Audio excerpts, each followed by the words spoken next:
Hi mate, I'm just going to walk you through this spreadsheet that I've done for you, which is an iteration of last year, and I've cleaned it all out so it's ready for bookings. So just to walk you through it, put the file somewhere. You can put it in Google Drive or locally on your computer, but whatever you do, don't run it in a browser.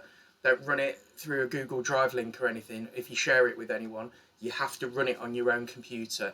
And the first thing you'll get is a load of pop-ups to say there's some kind of security warning. You must click on enable content or enable macros if anything comes up. So you'll get all of these pop-ups that make it look like there's something wrong, but there's not. You just need to click continue and then you'll get to the spreadsheet.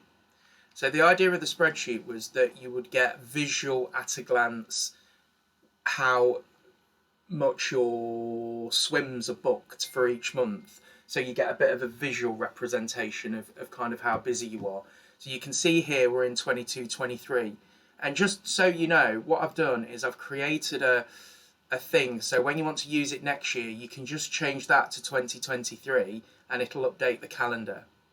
So let's just walk through how you do a booking and just walk you through the tabs. The spreadsheet used to do a lot more. It used to do kind of analytics and data and stuff, but Lou wanted it really simple, and this has worked for the last year, so you're probably better to not change it for now. Along the bottom, you've got all your swims and your exclusive tab, so you can see you've got the double, Coots, Sluice, U-View, Bailiff, and Steps. You can ignore the data tab. That's just where it pulls in data such as your pricing, your booking types, and sort of bait and that kind of stuff. And you can change that, but you probably need to have me do that. Resist the urge to make too many other changes now. Use it for a few weeks and come back to me, and I probably won't charge you for any kind of amends. So the idea is that you put in your customer name. So I'll book,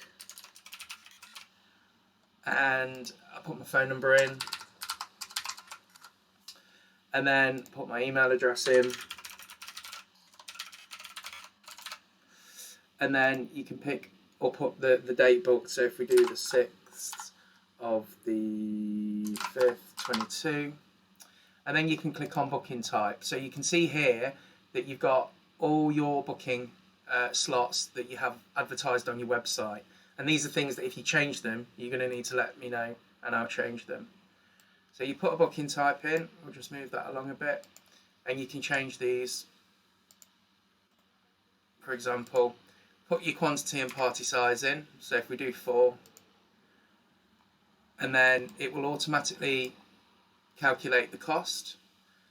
What you can do is do a price override, which Louisa wanted, if that's what you wanted to do, and then put a deposit paid. So if someone pays a £500 deposit, what it will do is it will reduce the outstanding balance. So these two columns in red are your kind of what you want to focus on, and as you change this, the price changes accordingly based on the prices that you've got. So again, if you change your prices at any point or the structure of how people can do bookings, you need to let me know.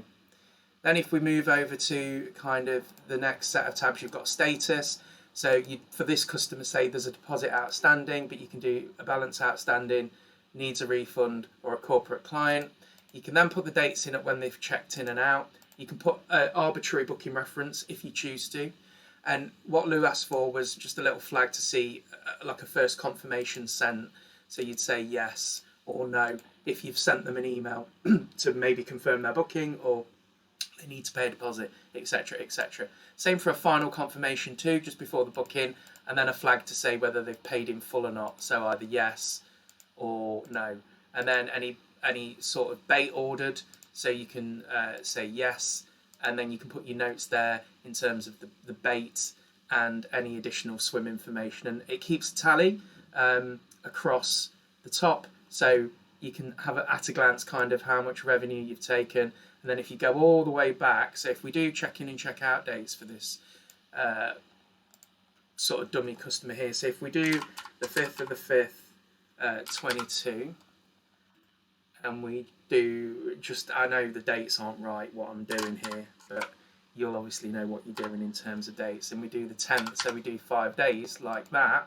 What that will do is populate the calendar for May. So if we scroll down here, and you can see that May is now booked for those dates. So as you put bookings in, you will see the calendar fill up.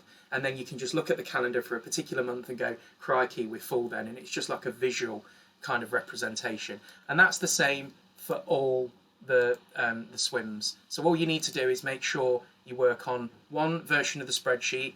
Don't copy it around.